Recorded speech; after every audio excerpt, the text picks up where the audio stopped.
মহামান্য আদালতের আদেশের পরেও তথাকথিত আন্দোলন সংগ্রামের নাম করে জনদুর্ভোগমূলক কার্যক্রম পরিচালনা করছেন, তাদের উদ্দেশ্যে বলতে চাই, অনুগ্রহপূর্বক নিজের বিবেককে প্রশ্ন করুন। অনুগ্রহপূর্বক বাস্তবতাটাকে একবার নিজের হৃদয় দিয়ে নিরীক্ষণ করুন। অনুগ্রহপূর্বক আপনার রাস্তায় থাকা শ্রমিক ভাইয়ের কথা চিন্তা করুন। আমরা তো এদেশের শ্রমিকের সন্তান, আমরা এদেশের মজুরের সন্তান, আমরা এদেশের রিক্সা চালকের সন্তান, আমরা এদেশের ওই বাস ড্রাইভার ভাইয়ের সন্তান। আমরা রাস্তার পাশে কষ্ট করে দোকান দিয়ে দুমুঠো ভাত নিয়ে, দুটো চাল নিয়ে বাড়ি ফেরা, ওই কষ্ট করা রাজপথে ঘাম জড়ানো শ্রমিকের সন্তান। এটি কিন্তু আমাদের ভুললে চলবে না ছাত্র ভাইয়েরা, ছাত্রী বোনেরা।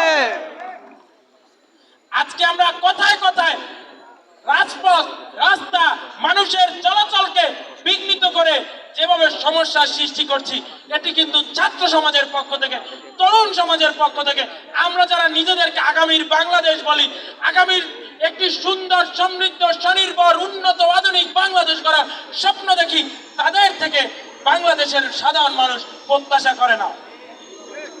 আমাদেরকে মনে রাখতে হবে, আমাদেরকে বুঝতে হবে, আমাদেরকে শিখতে হবে, মানুষের প্রতি সম্মান প্রদর্শন করতে হবে, মানুষের প্রতি মমত্ব বোধকে হৃদয়ে ধারণ করতে হবে।